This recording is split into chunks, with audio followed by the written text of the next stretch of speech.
As we've seen today in such richness, we all have a story to tell. When you tell your story, you offer a gift of what you've been learning, the gift of yourself.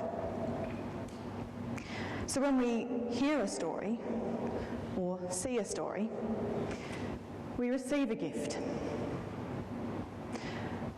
What we don't think about so often is that when we hear a story, we give a gift.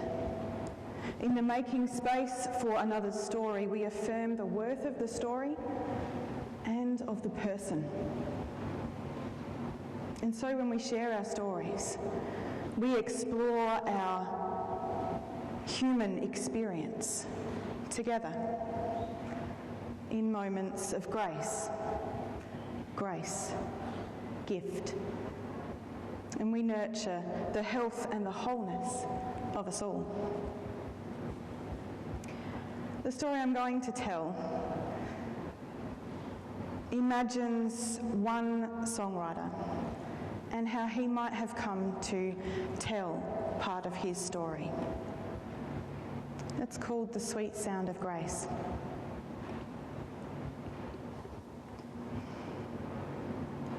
Steam rises from the mug enclosed in cracked hands as John leans towards the open fire in his English country vicarage.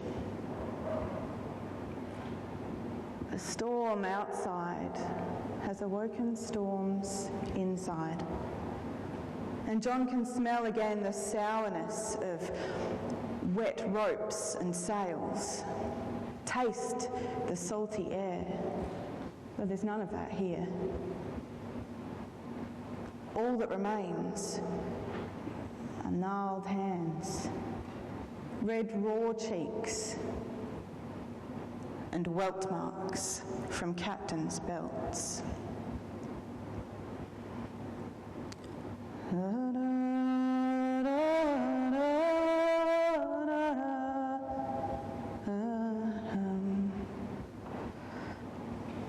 Now, where did that come from? That's a sailor's... That is one of the songs that ancient sailor used to sing when he sat beside John on deck. So something else has come ashore.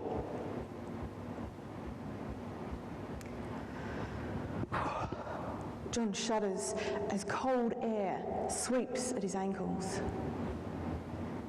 And he reaches and throws another log on the fire. John shudders at the memories. Memories that no longer keep him awake every night. That these storms sure do bring back the boats and the ghosts. These days, John preaches forgiveness.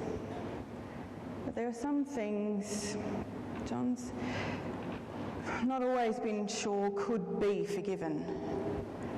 Some of the things he's seen, some of the things they did. Sailing ships from Africa to the Americas, herding people from jungle and desert into underwater jails.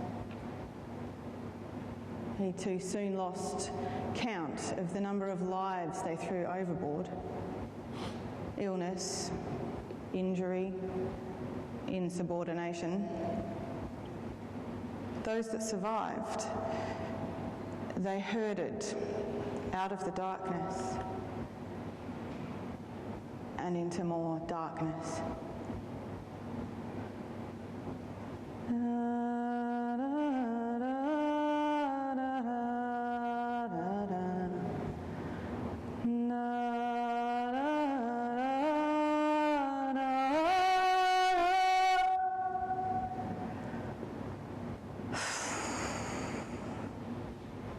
John listens as a river runs over his roof and wind whips at the panes. It reminds him of one of the worst storms, that last storm at sea. Speaking of darkness, clouds so thick you doubted stars existed. Wind and rain knocking out the lamps above deck and below. And they gripped on to anything that wouldn't move, as the storm froze them from the outside and fear froze them from the inside.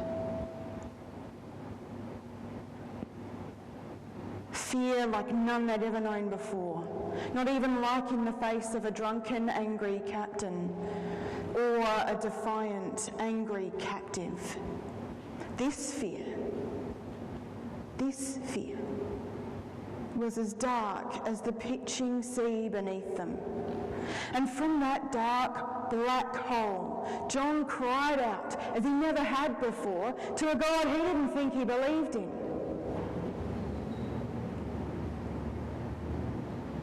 And a flame sparked, began to melt the ice inside.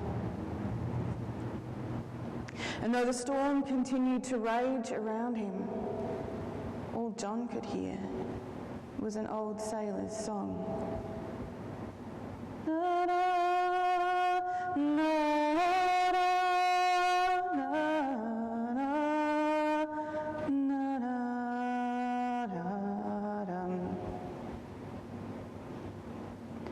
And as he sits now in front of his hearth fire, John remembers thinking then, even if this ship goes down now,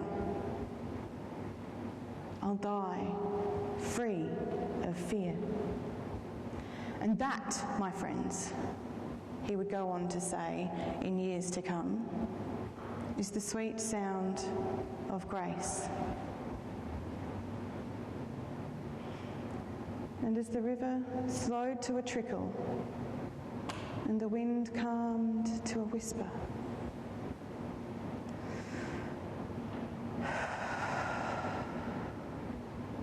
John picked up another log, threw it on the fire, reached for a notebook and pen, and began to write new words to that old sailor's song.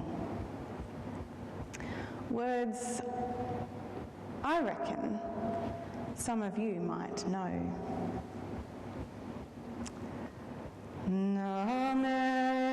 Amazing grace, how sweet the sound that saved a wretch like me.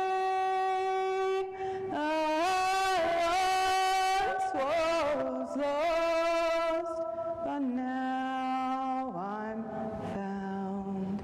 Was blind, but now I see. As we tell stories, as we receive stories, may we open ourselves up to moments of grace as we explore our shared humanity together. Thank you.